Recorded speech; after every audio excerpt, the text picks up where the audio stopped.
Trail. These days, yes, it was read, we have witnessed a revolution in Nairobi. What happens after this? Politics in this country will have to change.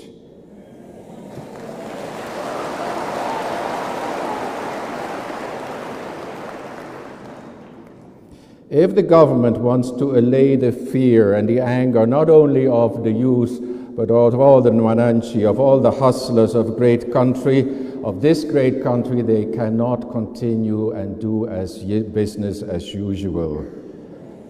Business has to change. Because our youth means business.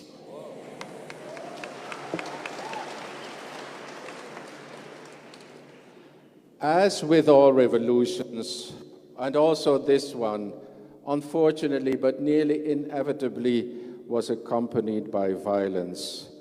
Oppressors against the oppressed, heavily armed security forces against poorly protected protesters, water cannons, tear gas, live bullets against sticks and stones, oppression against protests, sirens and explosions against the shouting and pleading of protesters, a state machinery shooting free at free will, blood on the streets, red, dead bodies left behind, wounded in the square of Holy Family Basilica. Youth killed in Githurai, internet influencers and student leaders abducted, tortured, and humiliated, dumped in the dark and filthy ditches of Nairobi. Revolution. Now, my dear friends, young men, as you sit here in front of me, how did you see it? How did you live it these days? And where were you these days?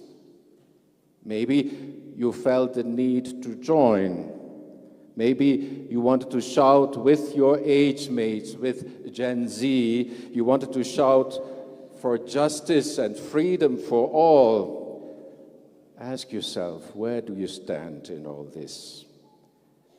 Would you be ready to give your life for justice and peace in this country? Where do you stand? Where do you belong? What would you do? Christians, Catholics, are not disconnected from the events of these days. And in fact, the Church should not be disconnected from the events of these days.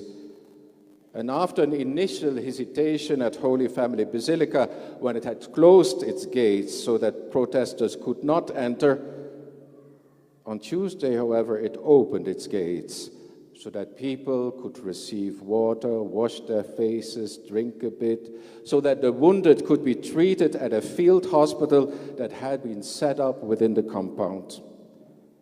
The Church as a field hospital where the wounded can be taken care of, where people find water to quench their thirst, where desperate people can be consoled and lost people shown the way.